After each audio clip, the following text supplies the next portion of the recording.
mayong gabi kanatong tanan or mayong adlaw. Aniya na usab ako mag-testify sa ikaduhang bahin sa akong kinabuhi. Ikaduha na akong testify karong orasa. Kaya ang una na akong testify sa una tong dugay ko kay manag sa pag-choir namo. Dako po di akong pasalamat sa Ginoo nga naka-intra na sa choir.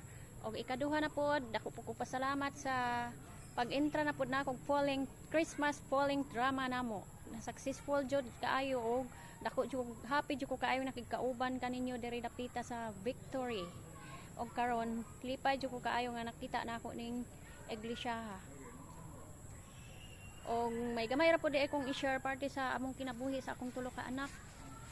Nga dako po ko pasalamat nga ang akong anak nga nag-eskwela electrical engineer is wala ko kabalo nagkuha di ay siya exam sa PMA. So na-surprise jud kog taman or nalipay sad ko nga nakaingon akong anak nga nakapasar siya sa PMA. So lipay jud sa kaayo bisag wala sila gasimba pero dako sila pasalamat sa Ginoo. Ang ikaduha na po ang ikaduha pong nakapasar karong bulana ra sapit sa 1 December ang ilang result kay nag-review siya halin ag sa Mayo ay April hangtod Agosto. So unom ka bulan niyang kuan ang review. Nag-bed rest pagid siya kay upat na kabulan ang iyang ginabuntis kay bed rest man siya. So wala siya ka-concentrate sa iyang review. Ang uban gani daw usa ka tuig pag-review para makapasar gyud pero siya wala siya ka face to face maong nagalibog iyang ulo itong September pag exam nila dito sa Mangga. Daghan sila kaayo nagkuhag exam, board exam sa pagka-accountant, sari-sari nga kurso ang mga kauban niya dito nagkuhag exam. So nagahulat siya sa result ag sapit sa December 1 na lang yun naabot ang result sa ilang exam.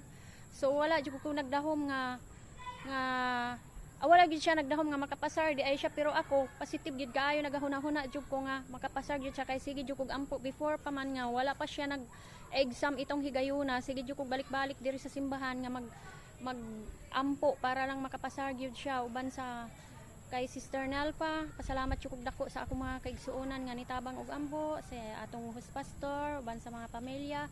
Munang daghan ko kay pasalamat dako jud pasalamat sa inyo tanan sa inyong pagtabang og ampo sa amuang mga akong mga anak.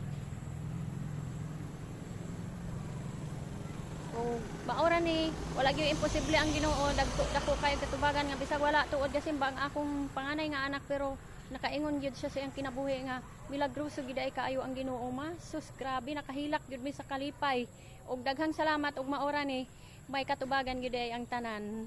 Og maora ni kutob ang akong kadaugan testimony akong ibalik sa atong buhi nga Dios og Merry Christmas sa atong tanan og advance Happy New Year and God bless you all.